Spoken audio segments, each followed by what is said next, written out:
Are you looking for the best electric scooters? In this video we will look at some of the 5 best electric scooters on the market. Before we get started with our video, we have included links in the description. So make sure you check those out to see which one is in your budget range. Starting at number 1. Apollo Go Electric Scooter. For anyone looking to make the most of their trips around town on an electric kick scooter, I recommend the Apollo Go. It's not the lightest scooter, not the fastest, nor does it have the longest range, but it triangulates these points to offer the best combination of specs. At 46 pounds, carrying the Apollo Go up a few flights of stairs isn't a back-killing task. It folds down with a simple latch system and the stem locks into the deck. The riding experience is excellent, with plenty of power from the dual 350-watt motors.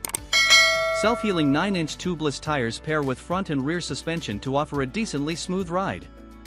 I also love the ability to customize the gears to your preferred speeds via Apollo's app. Don't care for the 28 miles per hour top speed and want to only ride at 15 miles per hour? Set it up in the app and you're good to go. I also maxed out the regenerative braking in the app, so I rarely had to use the rear drum brake and just used the reg and thumb brake to come to a quick halt. Apollo includes a lot of extras, too. Number 2. Segway Ninebot Max G3 Electric Scooter. Segway's Max G3 is nearly identical in price to the Apollo Go, but it offers more power and range with a weight trade-off. That extra oomph is enough to make it reliable for longer commutes, like if you're scooting to the office and back home. But my favorite part of the Max G3 is its 3.5-hour recharge time. I've had so many situations where I did not take my scooter somewhere because I forgot to charge it, and it needed 6 or 12 hours to get back to full. That hasn't been an issue with this Segway, just pop it on the charger and roughly 3 hours later, you're good to go. Even better is that the charger doesn't have a giant AC brick attached. It's a simple, lightweight cable that's easy to pack, so you can quickly recharge at the office or even a coffee shop. I predominantly rode the scooter in drive mode, which maxes the top speed at 16 miles per hour. You can put it in sport to go 20 miles per hour, and if you unlock the speed boost in the app, you can max out at 28 miles per hour. Drive mode was plenty for me, and legal in New York City, and it enabled a healthy range without worrying about the battery dying. I ended my trip from Bed-Stuy, Brooklyn, to 36th Street in Midtown and then back home with around 25% remaining, roughly 18 miles, and I could probably go an extra mile or two further. Number 3.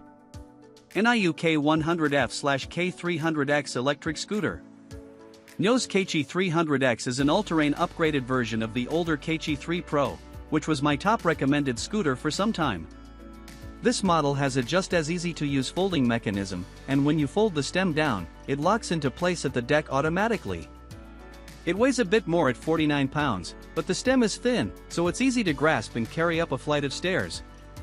It's a well-rounded riding experience that rivals the Apollo Go, with great suspension and thick 10.5-inch tubeless tires. The dual disc brakes come to a quick stop, though I set the regenerative braking to the max and relied on it most of the time. I rode the Williamsburg Bridge in Brooklyn back and forth, and it hardly skipped a beat. By default, it goes up to 20 miles per hour, but if you pair it with the NIU app, you can unlock the fastest 23 miles per hour speed. The range is noticeably better than the older model, and I measured this while typically riding at its top speed, meaning if you limit the speed, you'll be able to go further. Number 4. Segway Ninebot F3 Electric Scooter. The Segway F3 checks off a lot of boxes. The app experience is feature-rich, it has turn signals and a bell, and it can hit 20 miles per hour on its highest speed mode. It's also not too heavy at 42 pounds, yet still maintains 10-inch self-sealing tubeless tires that do a decent job of making bumpy roads feel less harsh, aided by front and rear suspension. It's simple to fold up, though not quite as seamless as NIU's folding system. The display gets nice and bright, and the hydraulic brake comes to a quick stop. It's very comfy to ride, and it has just enough power to climb some small slopes, though your top speed will drop.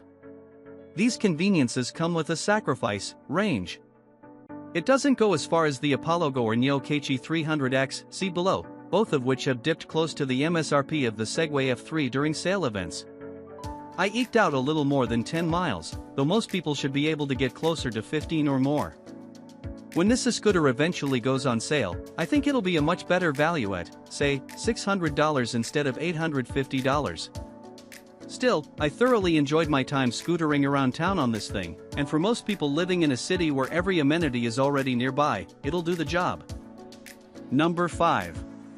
Segway Ninebot E2 Plus 2/E2 Pro. The Segway E2 Pro isn't going to get you very far.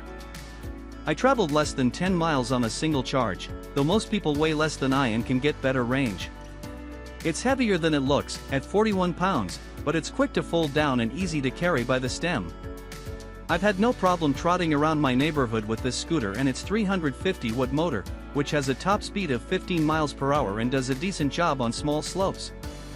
It's fairly steady on bumpy roads thanks to the 10-inch tubeless tires, and the front drum brake and rear electronic brake reliably bring this vehicle to a stop fairly quickly.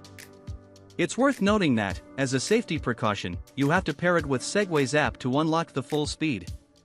My favorite addition is the turn signals, which you can easily access on the handlebar. I just wish there were a timer to automatically stop the blinkers after a few seconds, because you have to manually turn them off. Overall, the E2 Pro is a nice upgrade pick over the E2 Plus, which was my previous budget recommendation. If you're looking to spend very little, take a look at the Neo 100P, which I talk about further below. It costs around $379.